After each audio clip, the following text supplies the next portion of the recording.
What made you decide to run for mayor? You know, I grew up in poverty most of my life. My parents were in and out of prison, and I really grew up in a broken home with limited resources and opportunities. And, I relocated to Atlanta probably over close to 9 years now to launch a men's fashion brand that we successfully launched into Bloomingdale's and Nordstrom's nationwide. And I was able to pull myself up by my bootstraps and really overcome my adversity. But as a council member, a lot of the adversity I've seen in these communities are generational and systemic and have gone on for over 40 years under this same kind of leadership. And I have not seen change. And it continues to become a cycle of these conditions repeating themselves year after year, decade after decade. And at some point, the definition of insanity is doing the same thing over and over again, expecting something different to happen. And we need something different right now. We need fresh, young, innovative leadership that truly understands the conditions of all of our communities and has the capabilities of creating an inclusive and thriving ecosystem where no Atlantan is left behind. And I believe I'm the mayor to do that job. What's the first issue you will tackle as mayor? So I like to look at it more of what's my plan for the first 100 days, because there's several issues we have to tackle. And one thing Mayor Bottoms speaks about is being able to walk and chew gum at the same time as a mayor. And I think that's incredibly important. But I would, as a running on council, on council, I introduced legislation to establish a Department of Public Safety and Wellness. I would want to focus on those efforts as mayor, hit the ground running, and be able to establish this department with a commissioner in which the chief of police would report to, a 24-hour non-emergency response unit. I also authored legislation that Georgia State University is studying right now on a $250 million workforce development bond. Because, people often say, they talk about the surface level issues of Atlanta, but the systemic issues are what we have to address. And in order to do that, you can't be reactive. You got to be proactive. So if we can create a socioeconomic shift in the economic class system in Atlanta and move those living in poverty into the working middle class, and move our working middle class into becoming small business owners and entrepreneurs so that they can create supplemental income and not out here living paycheck to paycheck, then in this thriving ecosystem, everyone is contributing. No one's asking for a handout, only a hand up. And we're all building together and growing the city's tax base so that we can solve a lot more of the complex issues the city's facing. You talked about being real, so let's be real. Violence, a big part of what we're seeing here in the city of Atlanta. You've been a victim of violent crime. How do you plan on tackling that? Well, again, if we're going to have a real conversation, we have to speak about the generational poverty that's gone unaddressed in this city for decades. Crime, violent crime, has been happening in the very communities I represent. English Avenue, Vine City, Bankhead. Look at the stats. Crime has been happening, and now, because it's gone unaddressed for so long, and the conditions haven't improved in these communities, it's spilling over into other communities that may have never seen it before. So I think that we have to establish a conflict resolution center in the city of Atlanta.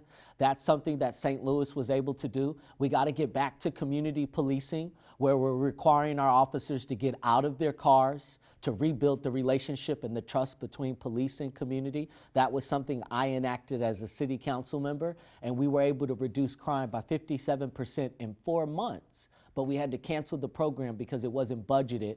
And now, as mayor, I will budget and mandate a citywide community policing unit. We got to get back to a non-emergency response unit to address our unsheltered population, mental health, substance abuse, our students in school, really creating a pathway for them to be able to have access to resources and opportunities.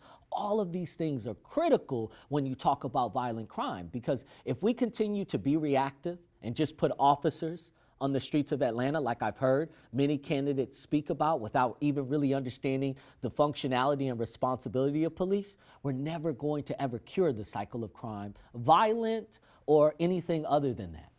All right, let's talk about the pandemic. We know it's created a tough time for people in the city of Atlanta.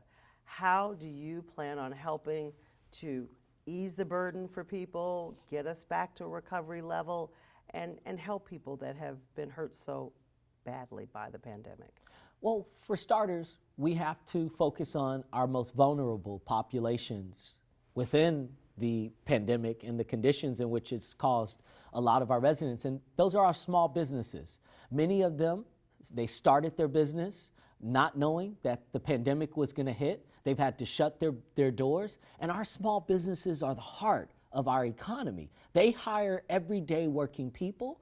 I want to expand our Resurgence Grant Fund program here in the city of Atlanta that provides small businesses and landowners with commercial properties access to up to $500,000 in grant funds to be able to launch businesses. And through the $250 million workforce development bond, I want to make sure that we're providing residents access to living wage jobs, making $20 an hour plus health insurance, providing them access to those human services that a lot can't afford because they either can't sustain health insurance or they don't have employment that offers them health insurance.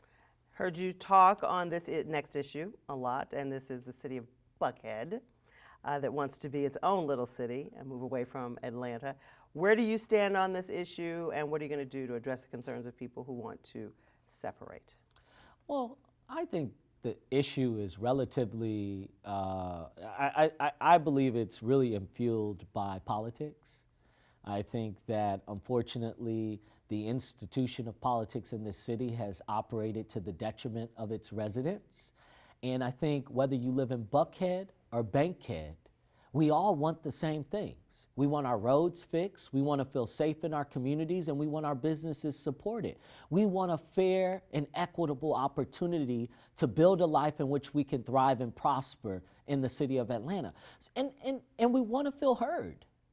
It's not just Buckhead that doesn't feel heard. We talk a lot about Buckhead wanting to secede. A lot of the residents that I know in Buckhead, they don't want to secede.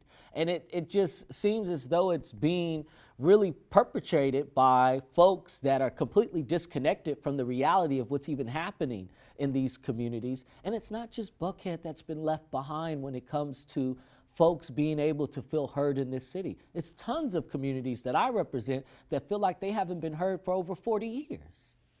All right, let's talk about our schools. For years, numerous schools in Atlanta, public school system, have been identified as low performing. In 2019, 13 Atlanta schools were among the state's bottom 5%. What's your plan to improve the number and get Atlanta Public Schools to a higher performance level? Well, the first thing I will do as mayor is hire a chief education officer. I think that's incredibly important to rebuild the relationship between the city, our superintendent, and our school board. I think that, folks haven't felt supported and they felt disconnected from even the city being a participatory partner in what happens within our school system. And we have to change that. I also think that we really need to work on early childhood education and really creating programs in which we can start reaching our youth before they get to a point where they're entering in a gang or before they get to a point where they lack interest in education. And I believe by having this chief education officer, not only will we be able to rebuild the relationship with our school system, but we'll be able to start matriculating funds and supporting a lot of the programmatic initiatives from our school system. And last but not least, I created a program called Student Entrepreneurs of Atlanta that I'm going to be launching alongside a summer jobs program for our youth. And it gives our students and our youth in the city of Atlanta access to creative arts like culinary and fashion design and interior design. They go through these pathways to learn about entrepreneurship and an entrepreneurial mindset to solve complex problems. These are all solutions necessary to move our kids forward in the city of Atlanta. All right, let's talk about Atlanta continues to be one of the fastest growing cities in the country. We're already known for our traffic issues. What plans do you have to improve the city's infrastructure to better accommodate a rapidly increasing population? So let's be clear, density in the city of Atlanta is incredibly important. we cannot sustain the amount of city services that are required to address a lot of the complex issues that the city is facing. And the only way to do that is through density. But with density comes a greater population of people in the city that are trying to commute. I think that we need to really look at the MARTA board, and we need to make sure that the board is a true reflection of its ridership. I don't think anyone on the board right now rides MARTA. That's a huge issue for me. And if we're going to reestablish trust with our public transportation system, that has to start. The other thing is we need to start incentivizing residents to take public transportation. We need to show them that it's not going to take them an hour longer to take public transportation than it is to drive their own car. And we need to build comprehensive networks of bus rapid transit lanes that will take folks to essential locations throughout the city of Atlanta and establish a network of bike lanes so folks feel comfortable and safe that they're protected if they choose to take alternative routes of transportation. And we've got to do something about the Beltline. We got to get rail on the Beltline, light rail on the Beltline, something that residents can be able to commute to and from major locations here in Atlanta, and that's something that the folks can actually trust in this city. What about the housing market? Many lower to middle income Atlantans virtually have no shot at entering the housing market as prices have skyrocketed over the last year plus, let's say. What are you doing to make sure there is affordable housing for all residents of the city? As mayor, the first thing I will do is remove the Office of Housing and Community Development from within the Department of Planning, and I would create a separate entity where there's a direct focus, and I would reestablish the position of the Chief Housing Officer so that they can start coordinating with all the city agencies and create a master plan for affordable housing development in the city of Atlanta. I also called for, as a city council member, the evaluation of the 758 acres of vacant land.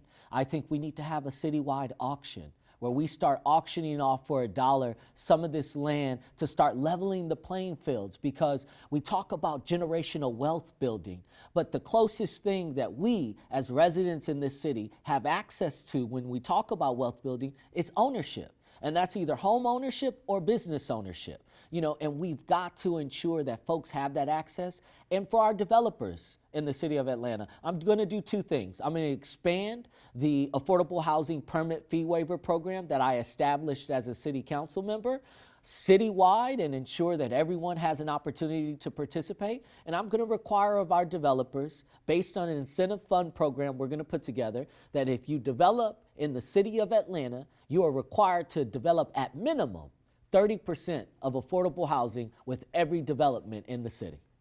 I've heard that before. Is that working? Well, let me tell you, it is working, and it will continue to work.